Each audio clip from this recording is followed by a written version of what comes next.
Shalom, que pasa, buenos dias, mahaloha, bonjour, ciao, dankeschön, namaste, assalamu alaikum. Welcome to my channel where I welcome all who try to bring peace into the world. So look, this is one of my favorite prophecies. It's called the Stone Kingdom of Yahweh. And once you learn in all of this, Daniel 2 through 4, boom.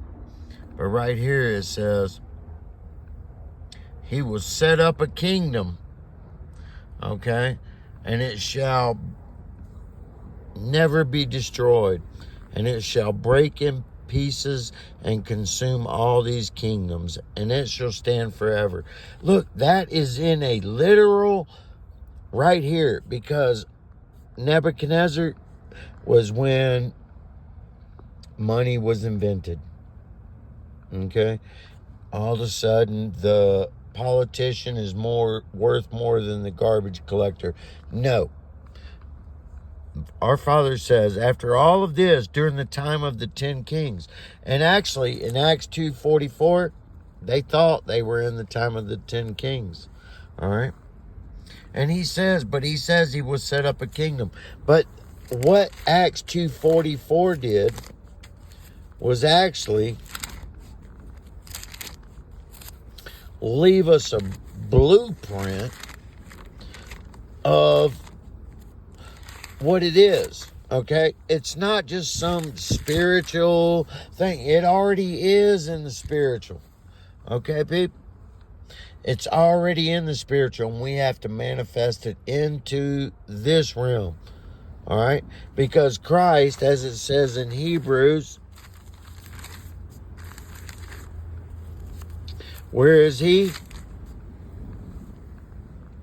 I think this is right. Yep, Hebrews. Well, make sure these aren't my words.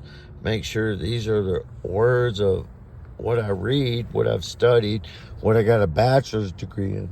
All right? Because look, where is he? He's sitting at the right hand of God, waiting until his enemies are made a footstool. Waiting, it says. But everybody's waiting on him. But he's waiting on you. Okay? And what is he waiting on you to do? Well, let's just go right here and look.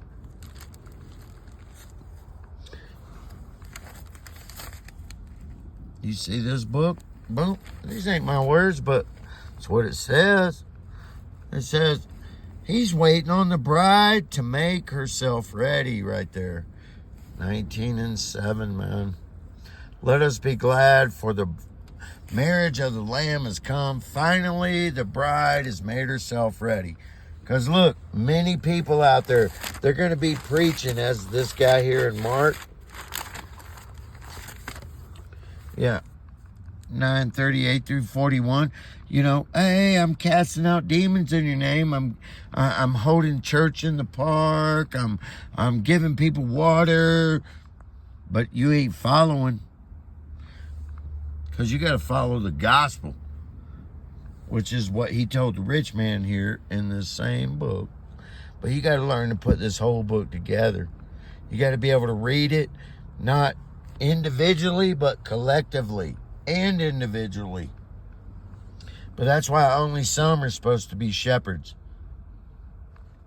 Because once you give away a home in this life, you'll get 100 in this life and the next. All right? But we're at war with the enemies, okay? Which is right here, and go back to, Hebrews. The enemies of God are ego, vanity, pride, selfishness, lust. Those. And we have to be made perfect. Guess what? Just like it says, like he is perfect. Right there. These ain't my words. We've got to learn to do it like he did it. But most people have turned him into the golden calf. But I pray for those blind sheep, because they're right here in Matthew,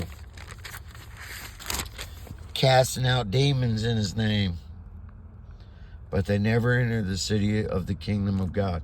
They enter the kingdom but the sun will still beat them, and they will hunger and thirst and all that. So much love, our strengths and our unity. Peace in.